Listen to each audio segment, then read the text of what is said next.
ত্রিপল তারের সামগ্রী উদ্ধার হলো প্রাক্তন টিএমসি বিধায়কের অফিস গোডাউন থেকে। পাণ্ডবেশ্বরে তোলপাড়। রাজ্য পালাবদলের পরের দিকে একই ছবি। তৃণমূল নেতা বিধায়কের বিরুদ্ধে ক্ষোভ উগরে দিচ্ছে সাধারণ মানুষ। বিভিন্ন জায়গায় পার্টি কার্যালয় ও বিধায়কদের বাড়ি থেকে উদ্ধার হচ্ছে সরকারি ত্রাণ সামগ্রী। এবার সেই ছবি পশ্চিম বর্ধমানে পাণ্ডবেশ্বরে। স্থানীয় বাসিন্দারা উদ্ধার করলেন প্রাক্তন তৃণমূল বিধায়ক নরেন্দ্রনাথ চক্রবর্তীর অফিস ঘরের গোডাউন থেকে সরাসরি ত্রিপল ও নানা সামগ্রী। ঘটনাকে কেন্দ্র করে ব্যাপক চাঞ্চল্য ছড়ায় গোটা বিধানসভা এলাকায়। খবর পেয়ে এলাকায় ছুটে আসে পুলিশ ও কেন্দ্রীয় বাহিনীর জওয়ানরা। প্রশাসনের সামনেই ক্ষোভে ফেটে পড়েন স্থানীয়রা। তাদের প্রশ্ন, সরকারি সামগ্রী সাধারণ মানুষকে না দিয়ে এতদিন মজুত করে রাখা হয়েছিল কেন? পরে পুলিশ অফিস ঘরের গোডাউন সিল করে দেয়। এখানে সবই কিছু তিরপাল, শাড়ি, পূজোর জিনিস, তারপরে চাল, বাচ্চা ড্রেস, জুতো, মশারি, আমরা কোনোদিনও কিছু পাই নাই। আমরা একটা তিরপালের জন্য পঞ্চায়েতে সকালে 10টা পর্যন্ত বসে থাকতাম।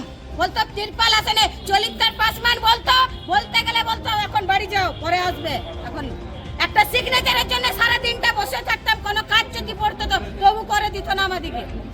আমরা সব সারাটা দিন বসে থাকতাম। ইনাদের কাছে আসতাম যে আমার ভাইরা বসে আছে, আমার স্বামী বসে আছে, একটা কাজ দেন। বাচ্চাদের স্কুল ড্রেস নাই, একটা স্কুল ড্রেসে কি বাচ্চারা পড়তে যাবে? কাচবো না, স্কুল পাঠাবো।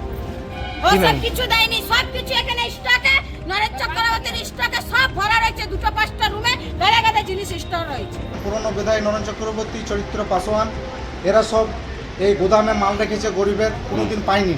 এরা এই মা বোনরা এসছে, এদের স্বামীরা ও বাঁকুড়া থেকে লোক নিয়ে এসে কাজ করাতে। এখানে কাছে গরিবের হক এখানে কেউ পেত না। একটি না তিরপল পেত কত মানুষের, না মশারি পেত, ডেঙ্গুতে মানুষ মরত, না শাড়ি পেত, না স্কুলে বাচ্চারা কাপড় পেত। চাল ডাল সব গরিবরা কেউ পেত না। সব গোদাম ভরা হয়েছে দেশ। সব এখানে সরকারি জিনিস। স্কুলের পোশাক কি করে এলো এখানে? স্কুলের পোশাক এরা কোনো রকম করে ছন্দি মন্দি করে নিয়ে এসে সব বিক্রি করতো বাইরে। আচ্ছা, এরা সব বিক্রি করতো। যাদের বাবা তারা পেত না। তারপরে এগুলো পাচার হইতো, সব অন্য জায়গায় পাচার হতো। পুরনো বিধায়ক, ঠিক আছে, আমাদিকে না শাড়ি, না তিরপল, না বাচ্চাদের ড্রেস, না জুতো, না মশারি, কিছু আমাদিকে দেয়নি। বাস, ঠিক আছে, আমরা কিছু পাই না। এটার আমাদের ন্যায্য ফাইসালা চাই।